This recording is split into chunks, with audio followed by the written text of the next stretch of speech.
말도 안 되는 일이 벌어졌습니다. 최근 전 세계적으로 논란이 되고 있는 군사기술 유출 사건으로 영국이 발칵 뒤집혔다고 합니다. 놀라운 사실은 이 사건을 해결하는 과정에서 한국이 핵심 역할을 맡았다는 점인데요. BBC 뉴스에서는 한국이 없었다면 지금의 영국도 없었을 것이다 라는 이야기를 했을 정도라고 하죠. 대체 무슨 일이 있었던 걸까요? 안녕하세요. 저는 올리버 그랜트입니다. 런던 국제문제연구소의 선임 연구원이죠. 제 전문 분야는 유럽과 미국 중심의 서구 안보 체제예요. 항상 저희가 앞서 있다고 생각했죠. 물론 아시아 국가들은 늘 제 뒷전이었습니다. 특히 한국 같은 나라 말이죠. 저에게 한국이란 그저 미국의 보호 아래 있는 작은 나라, 우리 영국이 식민지 시절부터 지켜본 또 하나의 아시아 국가 정도로만 생각했죠. 서울이 어디 있는지는 알지만 한국의 군사력이나 방위 산업에 대해선 깊이 생각해 본 적도 없었어요. 심지어 지금은 대통령도 없는 그 나라가 뭘 할 수 있겠어요? 저에게 한국이란 그저 삼성 휴대폰이나 현대 자동차를 만드는 나라 정도로만 여겨졌습니다. 물론 그 일이 일어나기 전까지는 말이죠. 그날은 평소와 다름없는 화요일이었어요. 아침부터 갑자기 국방부 차관에게서 전화가 왔죠. 올리버, 긴급회의야. 지금 바로 국방부로 와주게. 그의 목소리에서 묘한 긴장감이 느껴졌어요. 국방부에 도착하자 회의실은 이미 사람들로 가득 차 있었습니다. 평소라면 여유롭게 웃으며 인사를 나눌 고위 관료들이 모두 굳은 표정으로 앉아 있었죠. 무언가 심상치 않은 일이 벌어진 게 분명했어요. 올리버, 자네도 와주었군. 이것 좀 읽어보게. 제임스가 저에게 건넨 것은 두꺼운 파일이었습니다. 겉표지에는 한국 방위산업 분석, 새로운 글로벌 파워의 등장이라고 적혀 있었죠. 순간 저도 모르게 코웃음이 나왔습니다. 제임스, 농담이겠죠? 한국이라고요? 마늘 냄새 풍기면서 태권도나 하는 그 나라 말입니까? 저는 웃음을 참지 못하고 말을 이었어요. 그 나라가 뭘 안다고 글로벌 파워라니요? 지난번 뉴스 보니까 정치적으로도 엉망이던데요. 대통령도 없는 걸로 알고 있는데 그런 나라가 무슨 국방이죠? 전쟁이라도 나면 북한한테 하루 만에 잡아먹힐 텐데. 미국이 지켜주지 않으면 존재조차 못할 나라 아닙니까? 이런 나라를 분석하느라 귀중한 시간을 낭비하고 있다니. 하지만 제임스의 얼굴은 진지했어요. 그는 프로젝터를 켰고 스크린에는 놀라운 숫자들이 나타났습니다.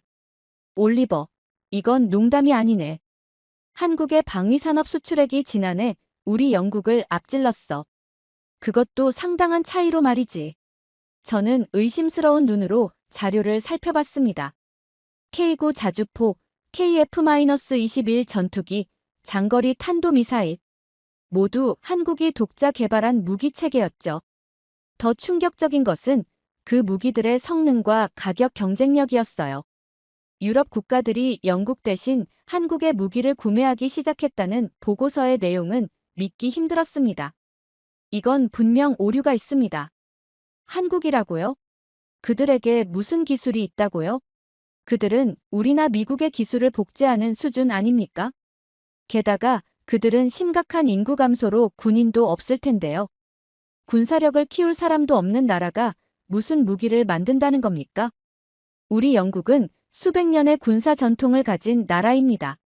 핵무기도 보유한 강대국이 아시아의 어느 작은 나라보다 뒤처진다니, 그것도 북한한테 언제든 점령당할 수 있는 나라에게 말이죠. 말도 안 됩니다. 회의실의 공기가 무거워졌어요. 국방장관이 자리에서 일어나 말했습니다. 그래서 이 회의를 소집한 거네. 우리가 과거의 영광에 취해 있는 동안 세계는 변했어. 특히 한국은 눈부신 속도로 성장했지. 이제 그들은 단순한 방어국가가 아니라 공격적인 방위산업 강국이 되었네. 저는 여전히 반신반의했어요. 제가 알던 한국은 미국의 보호 아래 있는 북한의 위협에 시달리는 작은 나라였습니다. 그런 나라가 어떻게 영국을 추월할 수 있단 말인가요? 증거가 필요하다면 직접 확인해보게. 제임스가 저를 바라보며 말했죠. 그의 손에는 서울행 비행기 티켓이 들려 있었습니다. 올리버, 자네는 우리 부서에서 가장 뛰어난 분석가야. 한국에 가서 직접 확인해주게. 그들의 군사력, 방산 기술, 미래 전략, 모든 것을 냉정하게 평가해주게. 영국은 새로운 국제 질서에 맞는 전략이 필요하네. 저는 그 제안을 받아들일 수밖에 없었어요.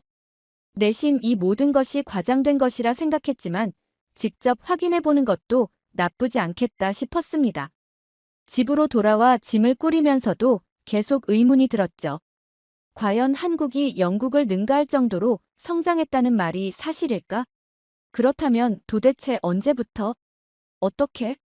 그리고 영국은 왜 이 변화를 감지하지 못했을까? 그날 밤, 저는 한국에 대한 자료를 찾아봤습니다. 겉으로 보이는 것은 K-팝, 한류 드라마, 삼성과 현대 같은 기업들이었어요. 하지만 그 이면에는 무엇이 있을까? 과연 그들은 군사 강국이 될 만한 역량을 갖추고 있을까? 영국 국방부의 모든 정보망을 동원해 한국의 방위 산업에 대한 자료를 모았습니다. 놀랍게도 한국은 지난 10년간 방위 산업에 엄청난 투자를 해왔더군요. 자체 기술로 개발한 무기 체계들이 세계 시장에서 큰 인기를 끌고 있었습니다. 특히 중동과 동유럽 국가들에서요. 이게 정말 사실일까? 의심이 사라지지 않았지만 서울행 비행기에 오르며 마음을 다잡았어요. 영국 국방부의 분석가로서 저는 객관적인 시각으로 한국을 평가해야 했습니다. 감정이나 자존심은 배제하고 말이죠. 비행기 창밖으로 구름을 바라보며 생각했습니다. 과연 한국이 정말 우리 영국을 뛰어넘었을까?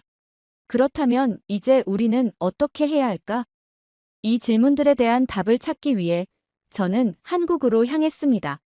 인천공항에 도착하면 이정훈 대령이 마중 나올 거라고 했어요.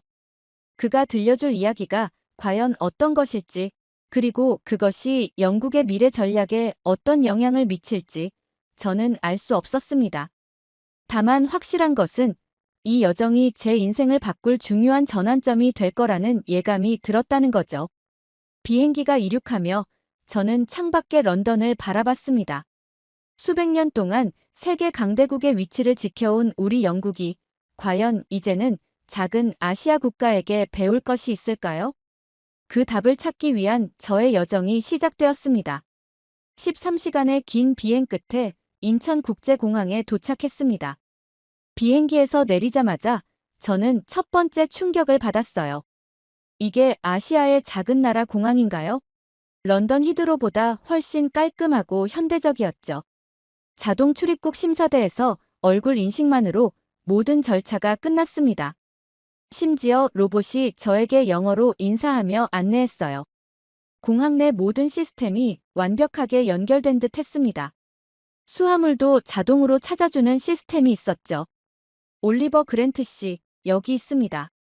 이정훈 대령이 저를 반갑게 맞이했어요. 그의 영어는 완벽했습니다. 저는 통역이 필요할 줄 알았는데 전혀 그럴 필요가 없었어요. 잘 오셨습니다. 서울 시내로 가는 길에 간단한 브리핑을 해드리겠습니다. 이정훈 대령이 안내한 차는 현대의 최신형 수소전 기차였습니다. 운전석에는 아무도 없었어요. 자율주행 차량이었죠. 이거 로봇 택시인가요? 네, 레벨 4 자율주행입니다. 서울 시내는 모두 이 시스템으로 연결되어 있어요. 창밖으로 보이는 풍경은 제가 상상했던 한국과 달랐습니다. 초고층 빌딩들이 미래지향적인 디자인으로 하늘을 찌르고 있었어요. 도로 위의 차들은 거의 소리가 나지 않았고 대부분 전기차였습니다. 이게 정말 한국인가요? 어떻게 이런 발전이 가능했죠? 이정훈 대령은 웃으며 대답했습니다. 그랜트 씨가 생각했던 한국은 70년대 한국일 겁니다. 지금 우리는 디지털 전환을 넘어 AI 기반 사회로 진입했어요. 도심에 들어서자 더 놀라운 광경이 펼쳐졌습니다. 모든 신호등과 교통 시스템이 완벽하게 조화를 이루고 있었어요. 건물들은 태양광 패널로 뒤덮여 있었고 거리에는 로봇 청소부들이 돌아다니고 있었습니다. 우리는 용산에 위치한 국방부 청사에 도착했어요. 건물 외관은 엄격해 보였지만 내부는 첨단 기술로 가득했습니다. 생체 인식으로 보안 검사가 순식간에 끝났고 홀로그램 안내원이 우리를 회의실로 안내했어요. 먼저 한국의 방위산업 현황에 대해 간략히 설명드리겠습니다. 이정훈 대령이 터치 한 번으로 벽면 전체를 스크린으로 바꿨습니다. 3D 홀로그램으로 한국의 방위산업 지도가 나타났어요. 현재 한국은 세계 5위의 방산 수출국입니다. K9 자주포는 이미 세계 최고의 자주포로 인정받고 있고 KF-21 전투기는 영국의 템페스트 프로젝트보다 앞서가고 있습니다. 저는 눈을 의심했어요. 화면에 나오는 숫자들이 사실이라면 한국은 영국을 훨씬 앞서 있었습니다. 특히 군사용 AI와 드론 기술은 충격적일 정도로 발전해 있었죠. 이 모든 기술들이 한국 자체 개발인가요? 미국이나 다른 나라의 도움 없이요? 물론입니다. 우리는 이미 독자적인 국방 기술력을 보유하고 있습니다. 이정훈 대령의 자신감 넘치는 설명을 들으며 저는 속으로 생각했어요. 기술이 좋다고 강한 건 아니지. 결국 군사력은 역사와 전통에서 나오는 법이지. 하지만 제 생각을 꿰뚫어 본 듯 이정훈 대령이 말했습니다. 그랜트 씨, 내일은 우리 군사훈련장을 방문할 예정입니다. 기술뿐만 아니라 우리 군인들의 실전 능력도 직접 확인하시게 될 겁니다. 다음 날 아침, 이정훈 대령은 저를 경기도 평택에 위치한 군사기지로 데려갔습니다. 차창 밖으로 한국의 시골 풍경이 펼쳐졌지만 그곳에서도 첨단 기술의 흔적은 쉽게 찾을 수 있었어요.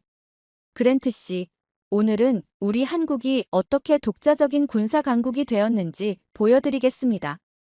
군사기지에 도착하자 엄격한 보안 검색이 이루어졌어요.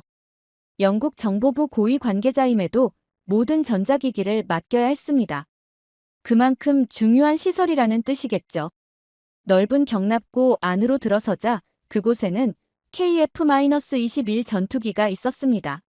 5세대급 전투기라고 불리는 이 비행기는 겉모습만 봐도 최첨단 기술의 결정체였어요. 2010년대 초반까지 한국은 방어 위주의 전략을 펼쳤습니다. 하지만 세계 정세가 변화하면서 우리는 결단을 내렸죠. 더 이상 미국에 의존할 수 없다고 말입니다.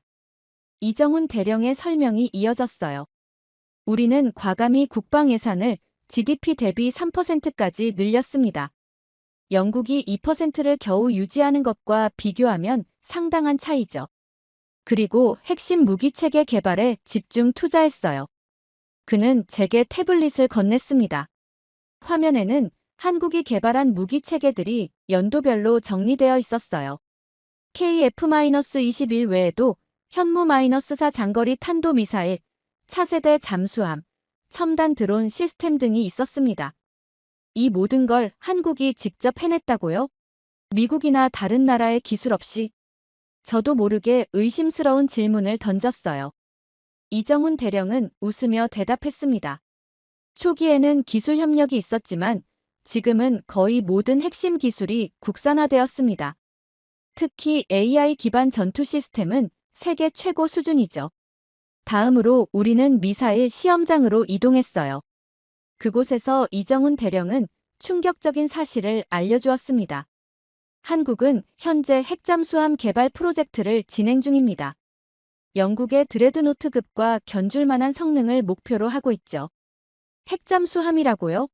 그건 핵보유국만 가능한 기술 아닌가요? 우리는 원자력 추진 기술을 확보했습니다. 물론 핵무기는 아니지만 전략적 억제력 측면에서는 충분한 효과가 있죠. 저는 점점 혼란스러워졌어요. 제가 알던 한국은 이런 나라가 아니었습니다. 모든 데이터, 눈앞에 보이는 무기 체계들이 제 기존 인식을 완전히 뒤흔들고 있었어요. 도대체 언제부터 한국이 이런 수준까지 성장한 거지? 이정훈 대령은 제 중얼거림을 듣고 답했습니다. 2010년대 후반부터입니다. 중국의 부상과 미국의 동맹 약화 신호를 감지했죠. 그때 우리는 결정했습니다. 스스로를 지키기 위해서는 독자적인 군사력이 필요하다고 말이죠. 그는 다음 시설로 저를 안내했어요. 그곳은 한국의 첨단 방공 시스템 통제실이었습니다. 레이더와 미사일 방어망이 한반도 전체를 덮고 있었어요. 이 시스템은 북한의 미사일뿐 아니라 주변국의 모든 공중 위협에 대응할 수 있습니다. 탐지부터 요격까지 완전 자동화되어 있죠. 영국도 이런 수준의 방공망은 갖추지 못했다는 사실이 충격적이었습니다. 저는 점점 더 깊은 생각에 빠져들었어요. 그렇다면 현재 한국군의 실제 전력은 어느 정도 수준인가요? NATO 기준으로 보면 영국보다 앞선다고 평가할 수 있습니다. 물론 핵무기는 없지만 재래식 전력만 놓고 보면 말이죠. 이정훈 대령의 말이 사실이라면 이는 영국 국방정책의 근본적인 재검토가 필요한 상황이었습니다. 저는 자료들을 꼼꼼히 살펴보았어요. 모든 숫자와 데이터가 명확했습니다. 한국은 이미 군사 강국이었어요. 기지 시찰을 마치고 숙소로 돌아온 저는 여전히 혼란스러웠습니다. 이정훈 대령이 보여준 한국의 군사력은 제가 상상했던 것과 완전히 달랐어요. 그날 밤 제임스 해밀턴에게 이메일을 보냈습니다. 한국의 군사력에 대한 제 첫인상과 놀라움을 전했죠. 다음 날 아침 제임스로부터 답장이 왔어요. 미국 펜타곤의 데이비드 밀러와 화상회의를 설정해 놓았네. 그가 더 깊은 이야기를 해줄 거야. 데이비드 밀러는 미국 국방부 동아시아 전략 담당 부차관보로 저와는 NATO 합동훈련에서 만난 적이 있는 오랜 지인이었습니다. 오전 10시 호텔 회의실에서 화상회의가 시작됐어요. 올리버, 오랜만이군. 한국은 어떤가? 놀라운 점이 많지? 화면 속 데이비드는 여유로운 미소를 지었습니다. 그는 제 반응을 예상했던 것 같았어요. 솔직히 말해서 충격적입니다. 한국의 군사력이 이 정도일 줄은 몰랐어요. 영국에서는 아무도 이 사실을 제대로 인식하지 못하고 있습니다. 데이비드는 진지한 표정으로 대답했어요. 올리버, 한국은 더 이상 미국의 보호를 받는 나라가 아네. 오히려 한국이 없다면 미국의 인도태평양 전략이 무너질 수도 있다네. 저는 그 말을 믿을 수 없었습니다. 미국이 한국을 필요로 한다니요? 세계 최강대국인 미국이? 무슨 말씀이신지. 자료를 보내주겠네. 기밀이지만 영국 정보부 자격으로 접근 권한을 받았어. 잠시 후 제 노트북으로 파일이 전송되었습니다. 인도태평양 전략 2030 한국의 역할과 중요성이라는 제목의 보고서였어요. 화면을 넘기며 저는 점점 더 놀라움을 감출 수 없었습니다. 미국의 전략에서 한국이 차지하는 비중이 엄청났어요. 특히 대만 유사시 시나리오에서 한국의 역할은 결정적이었습니다. 이게 사실인가요? 대만 유사시 한국이 없으면 미군의 작전 수행이 불가능하다는 이 분석이 그렇네. 한국의 지리적 위치, 군사 인프라, 첨단 무기 체계. 이 모든 것이 없다면 우리의 전략은 실행 불가능해. 특히 한국의 미사일 방어 시스템과 잠수함 탐지 기술은 우리보다 앞서 있다네. 데이비드는 계속해서 충격적인 사실들을 알려주었어요. 미국이 한국에 AI 기반 전투 시스템을 도입하고 있다는 것, 한국의 드론 기술이 미국 특수부대에서 표준으로 채택되었다는 것 등이었죠. 사실 우리는 이미 수년 전부터 한국을 단순한 동맹국이 아닌 군사기술 파트너로 대우하기 시작했네. 영국도 빨리 움직이지 않으면 뒤처질 수 있어. 그의 말에 저는 깊은 생각에 잠겼습니다. 영국의 현재 동아시아 전략에는 한국이 거의 언급되지 않았어요. 우리는 여전히 일본과 호주만을 중요한 파트너로 여기고 있었죠. 설마 영국도 한국과의 협력을 더 이상 늦춰선 안 된다는 말인가요? 정확하네. 올리버, 세계는 변하고 있어. 전통적인 강대국들만으로는 새로운 안보 위협에 대응할 수 없네. 한국은 이미 군사 강국이 되었고 그들의 기술력은 놀라울 정도로 발전했어. 화상회의를 마친 후 저는 창밖을 바라보며 깊은 생각에 잠겼습니다. 서울의 화려한 마천루들이 저녁 노을에 물들어 있었어요. 이 도시, 이 나라가 이제는 세계 안보 질서의 중요한 축이 되었다니 믿기 힘든 현실이었습니다. 노트북을 열고 미국 자료를 다시 검토했어요. 그리고 영국 국방부에 긴급 보고서를 작성하기 시작했습니다. 제목은 한-0 군사 협력의 시급성 새로운 동반자 관계를 위한 제안이었습니다. 보고서를 작성하던 중 이정훈 대령의 연락을 받았어요. 다음 날 한국국방연구원에서 박윤서 박사를 만나게 된다고 했습니다.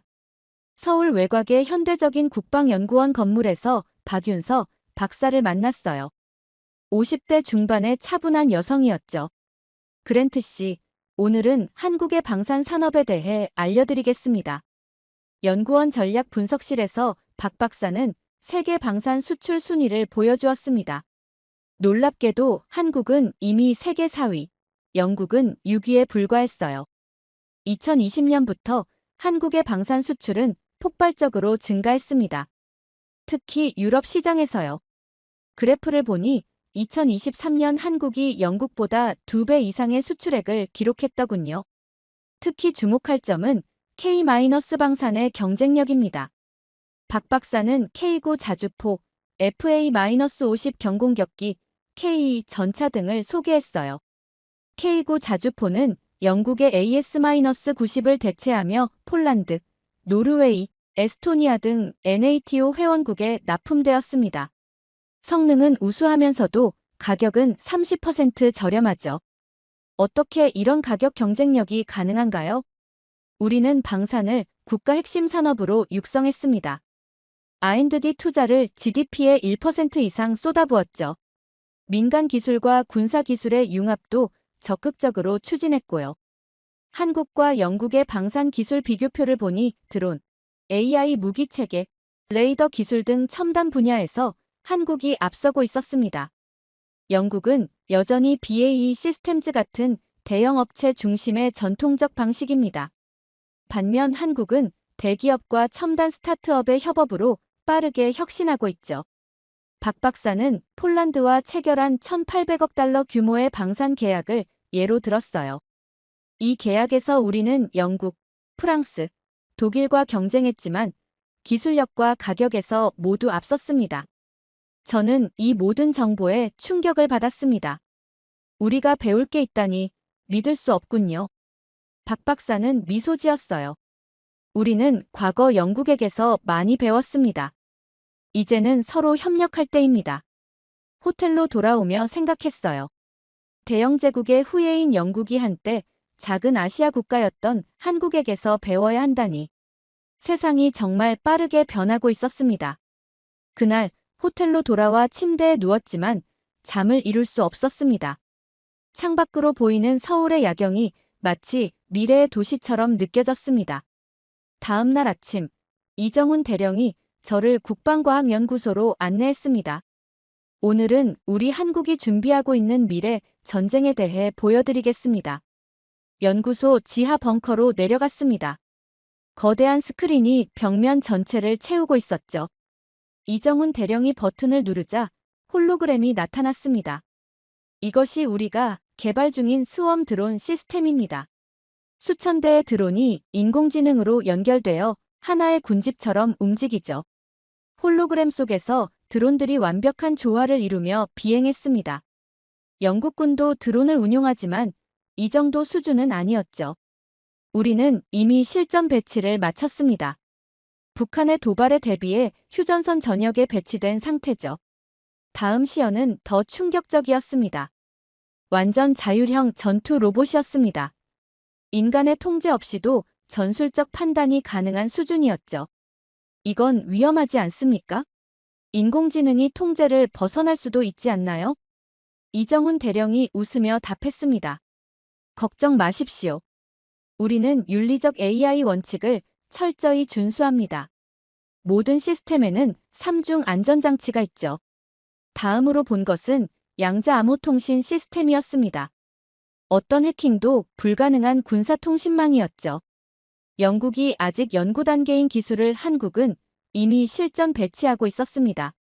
현재 우리 군은 모든 지휘 통제 체계를 양자암으로 보호하고 있습니다.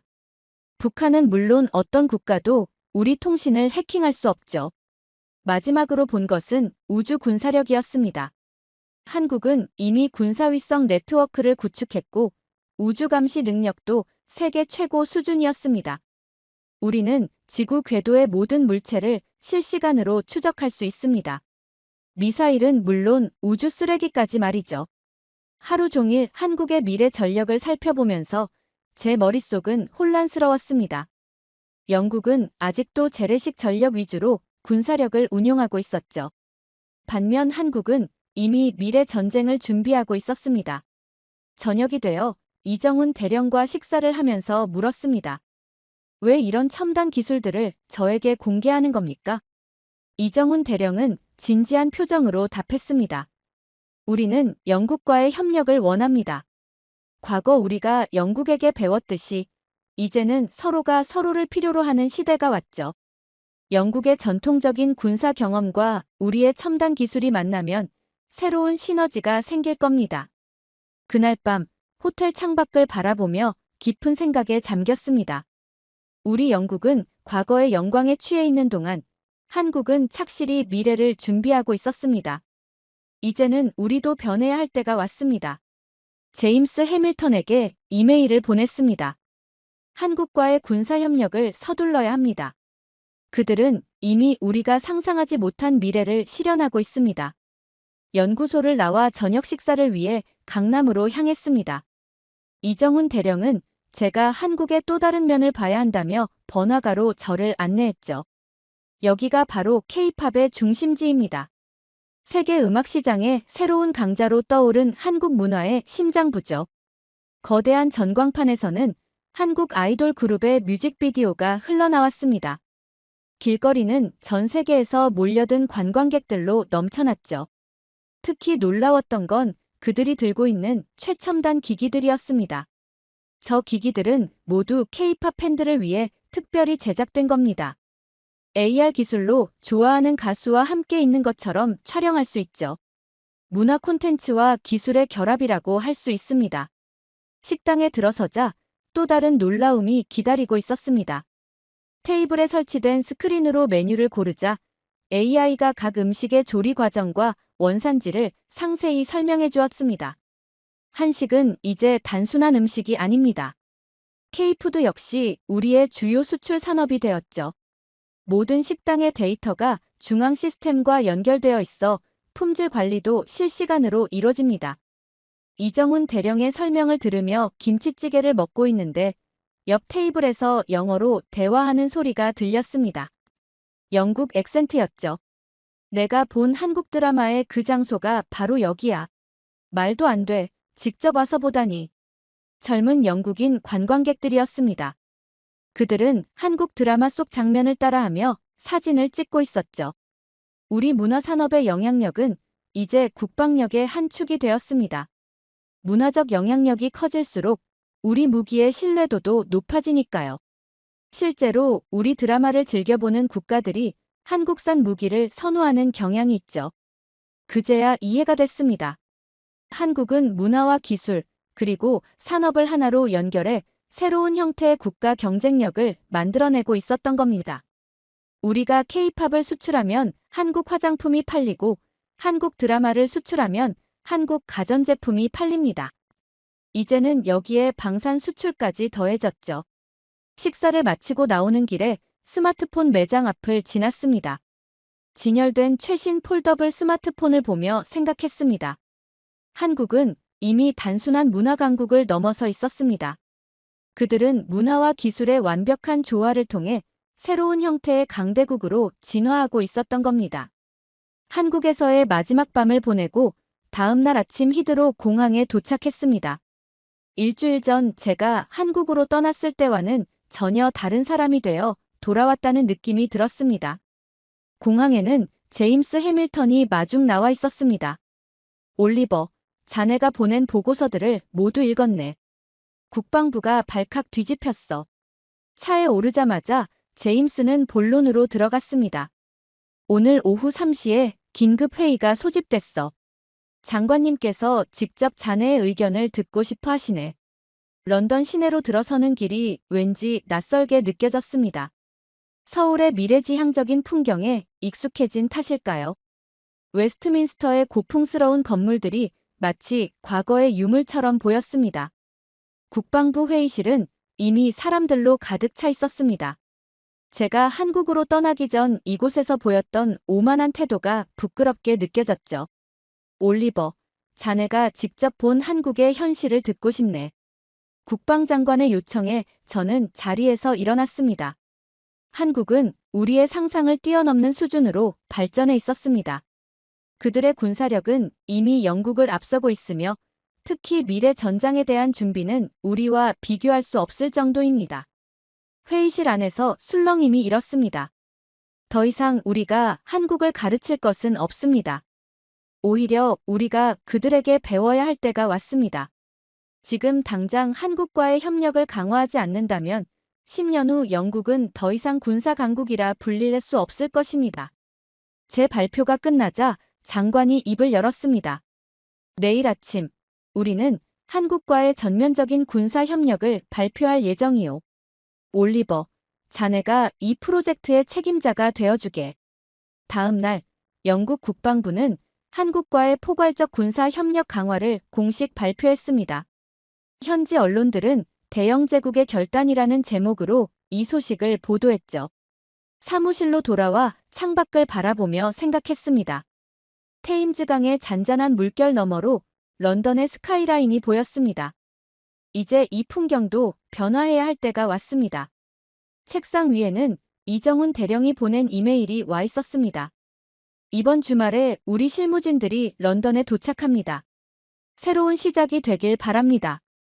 답장을 쓰면서 지난 일주일간의 경험이 스쳐 지나갔습니다. 한국은 저에게 겸손을 가르쳐 주었고 동시에 미래에 대한 희망을 보여주었습니다.